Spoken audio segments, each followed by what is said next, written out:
Mela, il-famuża weda 174 tal-manifest elettorali tagħkom, nimmaġina taf x'inhi għax naħseb dan jumejn 3 ijiem għand is-Sur Karwana naħseb spjegalek dwarha li staqsejtu jinsess li ħadd ibagħat in-negozjanti jiddejnu għajnuniet li se jkunu qegħdin jingħataw fil-futur, forsi tiġi pandemija oħra l ħares qatt, forsi xi weight supplements oħrajn, ħadd ibagħthom jiddejnu dik mistoqsija number 1. Jiena l-bieraħ smajt lil kap tal-Oppożizzjoni filgħaxija illi qal gidba oħra mid-diversi li qal f'dal-aħħar jiem fejn qal illi l-Gvern se jġiel lil min irċieva l-weight supplement jirrifondih.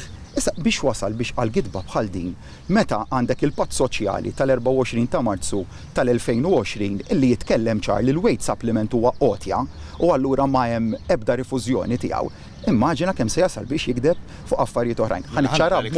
Ħanaċċara b'mod mill-aktar kategoriku il-COVID wage supplement huwa qotja u ma se jkun hemm ebda talba għal-rifużjoni dwaru. ċara ħafna pożizzjoni. Il-weda li qed tagħmel il-proposta li qed tagħmel referenza li inti m'għandax taqsam xejn mal-COVID wage supplement. Prim Ministru, jekk il-Partit Laburista